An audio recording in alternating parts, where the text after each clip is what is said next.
It's on, it's recording. All right. Welcome back to Rowboat Podcast. I'm your host, Davis Rowe, freshman, business administration major from Atlanta, Georgia. And I'm here with my dear friend and co host, Mark Wallace, freshman, and he's a student at the University of Kentucky. Mark, tell me, how are you today? No, I'm doing great. I just woke up, so it's kind of a fresh start of my day. So, how you doing? Hey, good, good, good. I appreciate you for coming on and doing this with me. Yeah. So, I wanted to ask you about what your freshman experience has been like as a Black man at a PWI. Well, initially I did want to go to HBCU, but I think I really just came for sports, and it's really, I guess, as a freshman, it's really not. It's not the same. It's not. The experience is a little different, especially because I'm from Atlanta. It's a little bit Mhm. different, especially out in Kentucky. It's two different places, two different cultures. Everything's much different. And I figured as an athlete, I was able to meet a lot of black students like me because I do identify as black. I'm half white, half black, That's half good. French. You see the French flag in the back. I So understand. most of the athletes here are black. So really, I just connect with the athletes and I meet people based off them. That's good. And that reminds me, because I'm a freshman at Morehouse College in HBCU in Atlanta, Georgia. And everybody around me is all Black men. And these are the supposedly, not supposedly, but the best of the best Black men. Everybody around me is super intelligent, super smart, and all everything. They all have something going for them. So, it Yeah, well, makes me work and have to work hard to be really keep up and compete because everything here is so illustrious and great. yeah, well, I mean, over here, I feel like we're kind of in two different boats. I'm feeling a little more like out of place in a sense. This is not. Yeah, I don't feel like I'm myself in a sense. I mean, like I'm sure you feel in place. You're at HBCU. You're around people of your kind, so it must Yeah. be a good experience.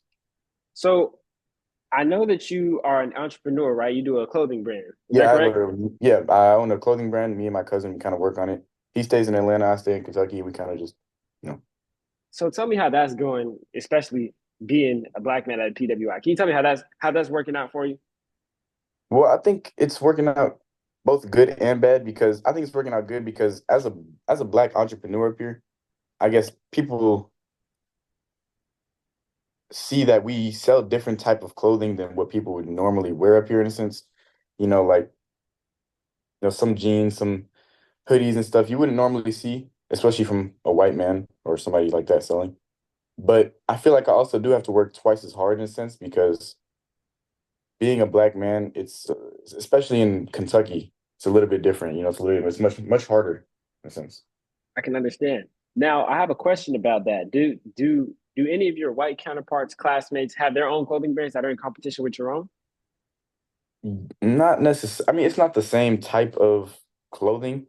They sell more, t-shirts, stuff they already own, but ours is like a clothing brand where we actually make the stuff and we sell the stuff on our own. We do everything on our own. So not necessarily. So that's one thing. I know you said you do photography, and there's a lot of people Mhm. that do photography where you're from, or where you're at rather. And up here, it's kind of that's one thing that makes it easy for me is that there's not that many people that sell clothes up here, especially they're all having their own brand. So So are you so you're really the real challenge is finding the right personnel to sell to because there's not that many Black people on campus, is what you're saying. yeah, basically. But I also do, I've met a lot of black kids here, and they've kind of supported me and helped me out, and spread the word about my brand. Post it on social media, whatever, whatnot. What's interesting about that is in my Black entrepreneurship class, I'm reading a book. It's called The History of Black Entrepreneurship. And in chapter three, some of the topics that it discusses is how after post Civil War, slaves who were free, so enslaved people who became free, had earned the right, not earned the right, but were able to start and own their own businesses and they had to work together and as a community to get that off the ground. And I feel like not calling you a post freed slave, because that's obviously not what you are, but saying that you're going through the same process of trying to create your own business and finding people who can relate and work together as one. Whereas at my school, everybody here is a young Black man trying to find their own way, and we're all either in cahoots working together or working against each other because there is a little bit of competition. But at the same time, even though I have competition, there have been young men who have been able to help me work towards my goal. I can ask, oh, what kind of camera do you use? What are your settings? What shutters? What shutter do you use? Shutter speed and all that. And it has helped me put something together in my portfolio and expand my portfolio. And that's I think that's one reason I think I'm at a slight advantage in the sense up here. I mean, obviously there's disadvantage because of less black people, so I have less clientele. But you can't really find what we sell here. Like you can't just go to a store and just see what we have. So it's a little bit unique, it's a little bit different. Like especially up here in Kentucky, it's not that many black people, especially at a PWI. So, like and so especially what I do, selling clothes, I think it's mostly like black people that do that, sell clothes, even like, for example, like barber, stuff like that. Mm-hmm. That's like more black people things. Like that's what they do. So And those were one of especially, the startup companies yeah, too. that's Not their stuff. companies, Yeah, but businesses that people worked on when they first exactly. started, Yeah. cosmetics, food, all that.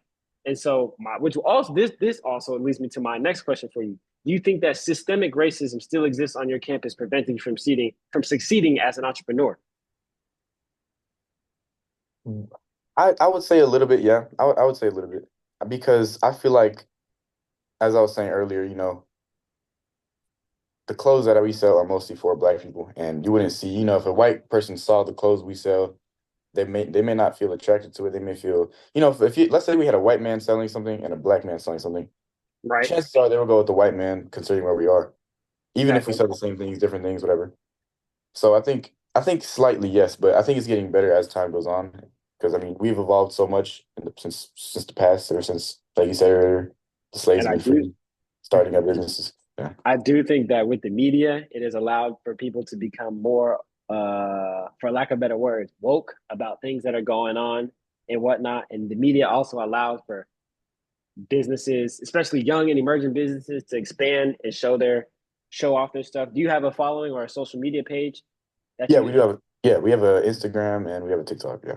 And I have a question about that. Do Are your followers mostly black, or do you have some other races in there? Most of my followers are black, and most of them are not from Kentucky either.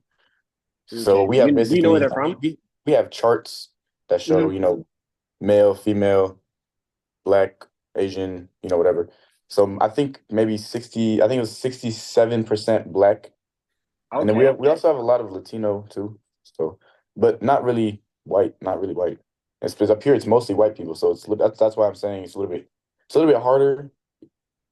So even though I'm the only one that sells the type of clothing we have, so it's unique, which is better, it's still a little harder because the white people don't like the clothing we sell in a sense. They're not That they're, that, makes that's not sense. that's not what they wear. And I do think that I don't think systemic racism exists on my campus, obviously because it's an HBCU, but I do feel like we are aware of the challenges that we might face outside of the campus, which will bring a lot of the students together to work towards building something and names for ourselves. It just makes us stronger and work harder for what we have to offer. Um, and I just feel like it'll put it later on in the future. It'll put us at a better position excuse me, in making things happen and building a legacy for ourselves, if that makes sense. Yeah. But thank you. I don't want to take up too much of your time. I appreciate you doing this with me, and Mhm. hopefully we can do this again soon. Yeah. Appreciate you, brother. All right.